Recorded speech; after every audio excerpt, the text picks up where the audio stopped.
The letter arrived on a Tuesday, sealed with crimson wax and the weight of a century-old grudge. I, Elias Navarro, 24, stood in my family's cramped Brooklyn apartment, staring at the words that would unravel my life. You are to marry Julian Caldwell to settle the Navarro-Caldwell feud. My hands trembled, sold like livestock to a stranger, all to bury a vendetta I barely understood. The Navarros and Caldwells had been at war for generations, a feud born in the 1920s over a disputed business deal that spiraled into lawsuits, sabotage, and whispered curses. My father, a proud man with a temper to match, saw this marriage as the final chess move to end it. "You'll do this for the family," he said, his voice cold as the November wind rattling our windows. I wanted to scream that I wasn't a bargaining chip, that my dreams of painting, of freedom, weren't theirs to trade. But the weight of duty silenced me. 2 weeks later, I stood in a sleek Manhattan penthouse, facing Julian Caldwell. He was 26, taller than me, with warm brown skin and eyes that held a quiet intensity, like he was reading a book no one else could see. His tailored suit screamed wealth, but his posture, slightly slouched, hands fidgeting, hinted at unease. "I didn't ask for this either," he said softly, his voice a low rumble that caught me off guard. I expected arrogance, not this flicker of sincerity. The wedding was a spectacle, a hollow performance for two families desperate to save face. Photographers snapped pictures as we exchanged vows in a gilded cathedral, our words rehearsed, our smiles forced. My heart pounded, not from love, but from the surreal weight of it all. Julian's hand brushed mine as he slipped the ring on my finger, and I flinched, not because it was cold, but because it felt too real. That night, alone in the Caldwell estate in upstate New York, I braced for the worst. I'd heard stories of arranged marriages. Cold, transactional, loveless. I expected Julian to play the part of the entitled heir, to treat me as a trophy or a tool. But he didn't. Instead, he knocked on my bedroom door, holding a tray of coffee and pastries. "I thought you might be hungry," he said, setting it on the nightstand. His eyes lingered on the paint smudges on my fingers, a remnant of my last canvas. "You're an artist?" he asked, and I nodded, wary. He didn't press further, just left me with the tray and a quiet, "Good night, Elias." It was the first time someone in this family had said my name like it mattered. Days turned into weeks, and Julian kept surprising me. He'd leave books on my nightstand, art history, poetry, even a worn copy of Giovanni's Room, with notes tucked inside. "Thought you might like this." He'd ask about my sketches, my favorite painters, listening with a focus that made my chest tighten. I wasn't used to being seen. My family had always dismissed my art as a hobby, a distraction from their endless schemes. But Julian? He hung one of my paintings in the dining room, a vibrant abstract I'd done in a fit of frustration. "It's bold," he said, smiling. "Like you." Yet the tension lingered. The feud might have been settled, but the families watched us like hawks, expecting us to produce an heir, to solidify the alliance. Whispers followed us at every gala, every dinner. "Are they even trying?" my father hissed one night, his voice dripping with disdain. Julian overheard and stepped between us, his jaw tight. "Elias isn't your property," he said, his tone sharp enough to cut glass. I froze, stunned. No one had ever stood up for me like that. But the pressure wasn't just external. I wrestled with myself, with the feelings stirring every time Julian laughed at my sarcastic quips or brushed my arm while passing me in the hall. I wasn't supposed to fall for him. This was a deal, a contract. Love wasn't part of the plan. Yet late one night, as we sat on the estate's balcony overlooking the Hudson River, stars glinting above, he turned to me. "I don't want you to feel trapped," he said, his voice raw. "If you want out, I'll find a way. I'll fight for you." My throat tightened. For the first time, I saw him not as a Caldwell, not as my husband, but as Julian, someone who saw me as more than a pawn. The next morning, I found a letter slipped under my door, not from Julian, but from my cousin Mateo. They're watching you. Be careful. The Caldwells aren't what they seem. My stomach dropped. The feud was supposed to be over, but the words hinted at something darker. A secret Julian might be hiding. I wanted to trust him, to believe in the warmth of his smiles, but doubt crept in like poison. What if this was all an act? What if I was falling for a lie? I confronted Julian that night in the library, the letter crumpled in my fist. His face paled as he read it, and for a moment, I saw something flicker in his eyes. Guilt? Fear? Elias, he started, but I cut him off. What aren't you telling me? My voice shook, torn between anger and the ache of wanting him to be real. He stepped closer, his hand reaching for mine, but I pulled back. Tell me the truth, I demanded. He opened his mouth, then stopped, his gaze dropping to the floor. The silence was deafening.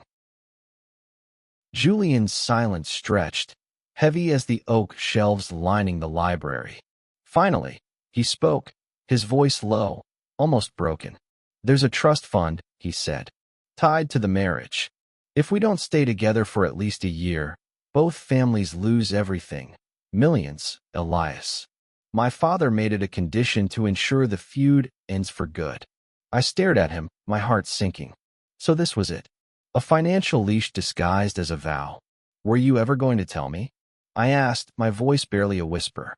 He met my eyes, raw with regret. I wanted to, but I was afraid you'd think this, he gestured between us, was just about the money. I turned away, my chest tight with betrayal. All those moments, the books, the painting, the late-night talks, felt tainted now. Was he playing a role to secure the funds? I wanted to believe in the Julian who stood up to my father, who saw my art and saw me. But the letter's warning echoed. The Caldwells aren't what they seem.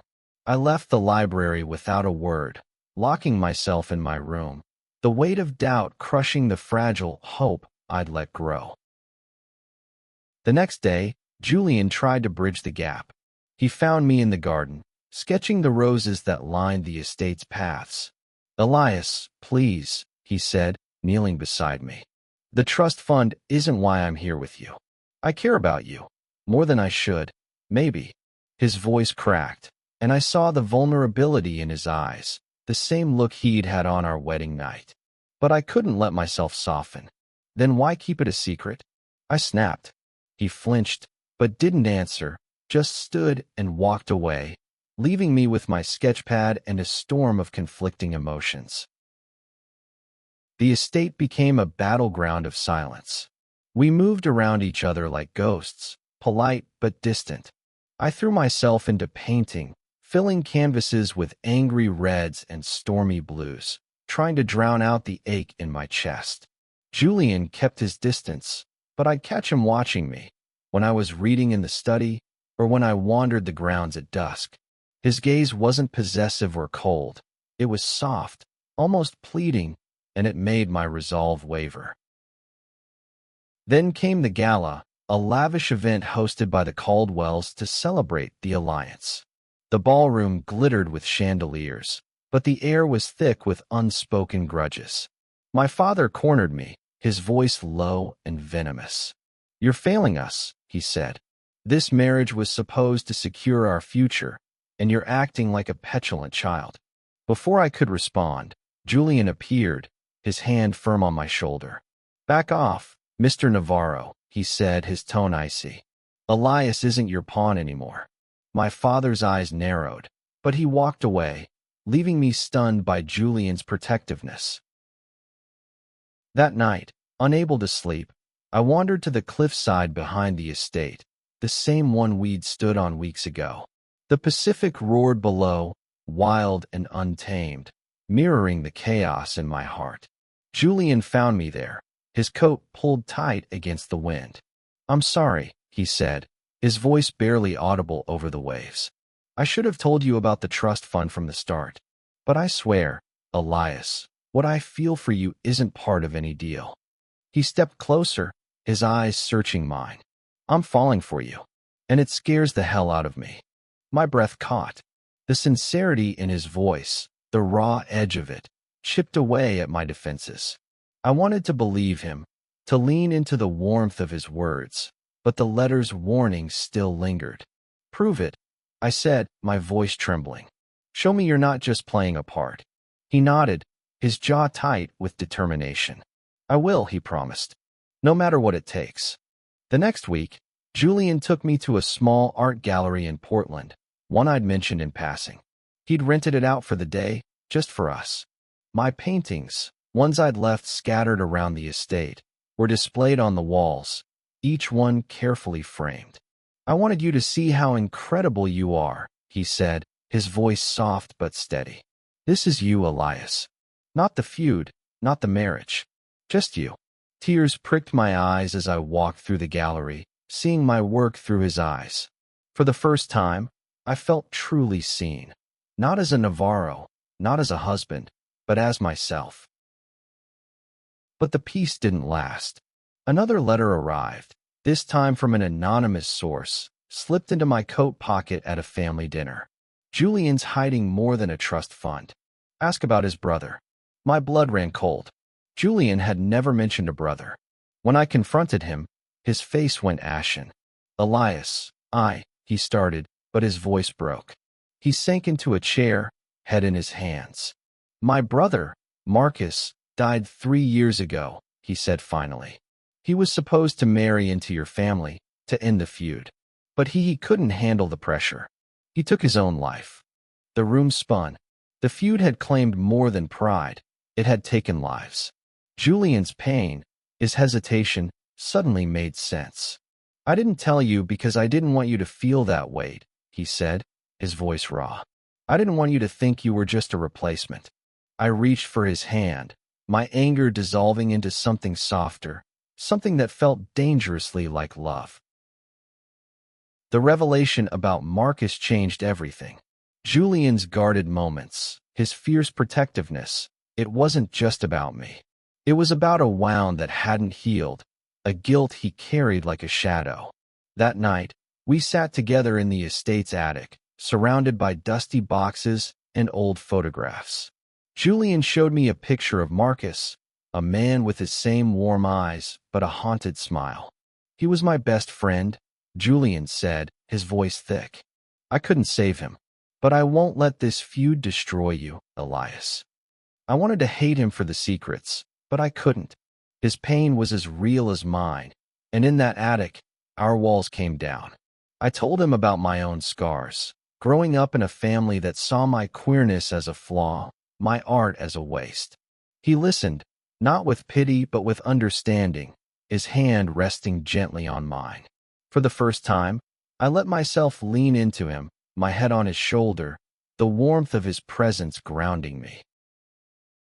But the world outside our bubble wasn't done with us. The anonymous letters kept coming, each one more menacing. "You're being played. The Caldwells will betray you. Leave before it's too late." I showed them to Julian, expecting him to dismiss them, but he didn't.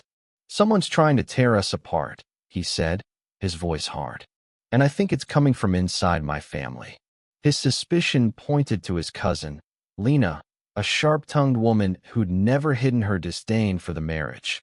She'd been close to Marcus, and Julian suspected she blamed the Navarros for his death. We decided to investigate, digging through old family records in the estate's library. We found letters from decades ago, detailing the feud's origins, a shady land deal that cost both families millions. But there was more, a hidden clause in the trust fund agreement, buried in legal jargon. If the marriage failed, the funds wouldn't just be frozen. They'd go to a third party, a shell company tied to Lena. "She's playing both sides," Julian said, his voice tight with betrayal. "She wants the money, and she'll destroy us to get it." Confronting Lena was a risk, but we had no choice. We invited her to dinner, keeping our suspicions hidden behind polite smiles. She was charming, all sharp wit and false warmth, but her eyes darted nervously when I mentioned Marcus. "You must miss him," I said, watching her closely. Her fork froze midair, and for a split second, her mask slipped. "What do you know about my brother?" Julian asked, his voice low but dangerous. Lena laughed, too loud, too quick. "You're paranoid," she said, but her hands trembled as she reached for her wine. That night, we found proof. A burner phone in Lena's guest room, filled with texts to an unknown number. "Send another letter. Make it threatening." My stomach churned. This wasn't just about money. It was personal. Lena wanted revenge, and we were collateral damage. Julian's face hardened as he read the texts. "I trusted her," he whispered. "She was family." I squeezed his hand, my own anger mixing with his. "We'll stop her," I said. "Together." The next day, we took the evidence to Julian's father, Richard, a stern man who'd orchestrated the marriage. He was furious, not at Lena, but at us for stirring trouble. "You're supposed to be uniting the families, not tearing them apart," he barked. Julian stood his ground, his voice steady. "We're not your puppets. And we're not letting Lena destroy what we've built." Richard's eyes narrowed, but he agreed to investigate Lena's dealings, promising to cut her out of the family trust. For a moment, it felt like a victory. But the letters didn't stop. The next one arrived in my studio, tucked inside a sketchbook. "You can't trust him. He's lying about Marcus." The words hit like a punch. I wanted to believe Julian, to hold on to the fragile trust we'd built, but doubt crept back in. Was there more he wasn't telling me? I confronted him again, my voice shaking as I held up the letter. "What else are you hiding?" I demanded. His face crumpled, not with guilt, but with despair. "Nothing, Elias. I swear." But his eyes held a flicker of something. Fear, maybe, or shame. I walked away, needing space, needing to breathe. The cliffside became my refuge again, the ocean's roar drowning out my thoughts. Julian found me there, as he always did. "I don't know how to make you believe me," he said, his voice breaking. "But I love you, Elias. I've loved you since the moment you glared at me in that penthouse, like you'd rather burn the world down than let it break you." My heart stopped. Love. The word hung between us, heavy and terrifying. I wanted to say it back, but fear held me back. Instead, I stepped closer, my hand finding his. "I want to believe you," I whispered. "Help me." Julian's confession lingered in the air, a fragile thread binding us. I wanted to trust him, to let myself fall, but the letters had sown too much doubt. We agreed to find the source, to end this once and for all. Together, we traced the burner phone's texts to a private investigator in Brooklyn, hired by Lena to dig up dirt on both families. The investigator was a dead end, paid in cash, no loyalty to anyone. But he confirmed Lena's obsession with destroying the marriage. "She thinks you're a mistake," he told us, his voice gruff. "Says the Navarros ruined her brother." Armed with this, we confronted Lena again, this time with Richard present. She denied everything, her voice shrill, but the evidence was undeniable. Richard cut her off, stripping her of her role in the family business. "You've shamed us," he said, his voice cold. Lena's eyes burned with hatred as she stormed out, but not before hissing at me. "You'll regret this, Navarro." Her words sent a chill down my spine, but Julian's hand on my back steadied me. "She's done," he said. "She can't hurt us anymore." But the letters had done their damage. I couldn't shake the fear that Julian was still hiding something. Late one night, I found him in the library, staring at an old photo of Marcus. "There's one more thing," he said, his voice barely audible. "Marcus wasn't just pressured by the feud. He was in love with someone, a Navarro. Your cousin, Sophia." My jaw dropped. Sophia, my quiet, bookish cousin, had never mentioned this. "They kept it secret," Julian continued. "When the families found out, they tore them apart. Marcus couldn't take it." The truth hit like a tidal wave. The feud wasn't just about money or pride. It was about love, forbidden and crushed. I thought of Sophia, her sad eyes, her refusal to attend family gatherings. "Why didn't you tell me?" I asked, my voice hoarse. Julian's eyes glistened with tears. I didn't want you to hate me, to think I was using you to fix his mistakes. I reached for him, pulling him close, my own tears falling. I don't hate you, I said. I love you. The words slipped out, raw and true, and Julian's breath hitched. He kissed me then, soft at first, then desperate, like we were anchoring each other against the storm. The cliffside, the ocean, the letters, they all faded. It was just us, two people who'd been thrown together by fate and chose to stay. The next month, we faced the families. At a tense dinner in Manhattan, we laid out everything: Marcus, Sophia, Lena's schemes. My father's face reddened with shame, and Richard's jaw tightened, but they listened.